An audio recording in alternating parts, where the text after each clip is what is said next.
Bonjour, c'est Mike. Aujourd'hui, je vous présente un casque design et discret, le Urbanista Seattle.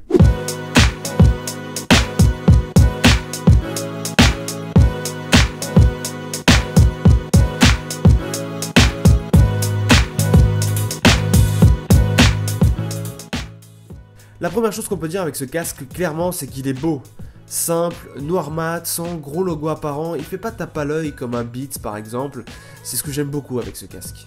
Le casque m'a été offert par la marque Urbanista, et non, il m'a pas été prêté par Shazam, j'avoue que le logo prête un peu à confusion. Il est Bluetooth et fonctionne aussi par câble, classique. Alors au niveau de la batterie, c'est pas mal, mais il y a mieux. Pendant le test, je l'ai surtout utilisé dans les transports en commun, 1 à 2 heures par jour, et au bout, de 3-4 jours, je devais le recharger.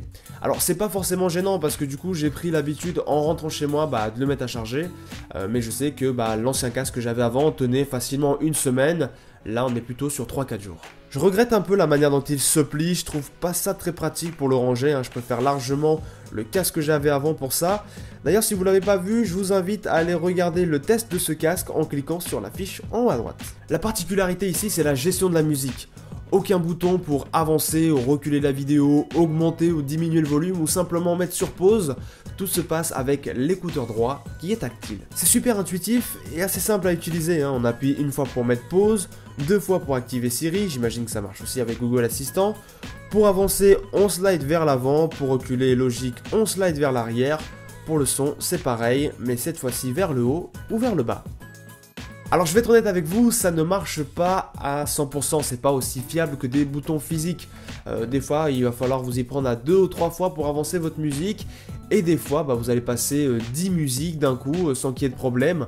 Allez, je dirais que ça marche dans 90% des cas. C'est la première fois que je vois une technologie de la sorte sur un casque. Et même si ça marche pas à 100%, c'est super qu'il est intégré. Et je trouve ça vraiment pratique.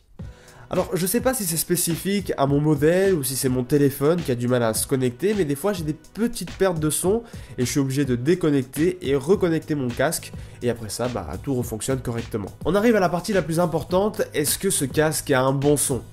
Alors vous le savez, ou vous le savez peut-être pas, mais je suis pas un expert sonore, déjà parce que je n'ai pas eu la chance de pouvoir tester tous les casques du marché, ou en tout cas une bonne partie des casques du marché.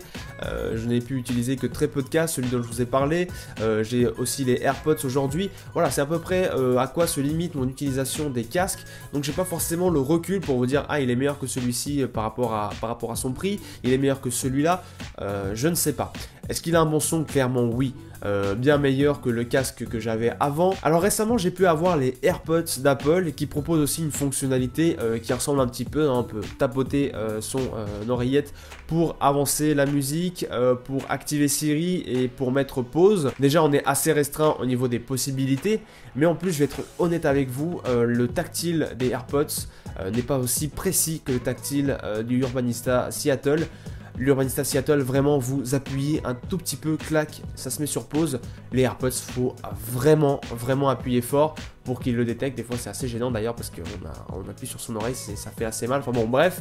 Mais en tout cas, le Seattle, c'est vraiment précis. Vous glissez vos doigts vraiment dessus comme si c'était un iPhone, pas besoin d'appuyer comme un malade.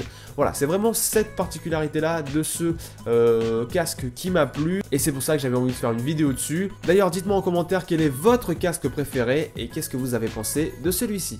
Pour ce casque, il faut compter à peu près une centaine d'euros, ce qui n'est pas excessif, c'est dans les prix du marché. Je vous laisse un lien en description si vous voulez l'acheter ou simplement en savoir plus. Avant de vous laisser, si vous aimez bien mon t-shirt, je vous laisse un lien en description. C'est un abonné qui me l'a envoyé. Il vient de lancer sa marque et il m'a demandé si je pouvais un petit peu en faire la promotion. Le t-shirt est vraiment pas mal. Je vous laisse regarder ce que ça donne.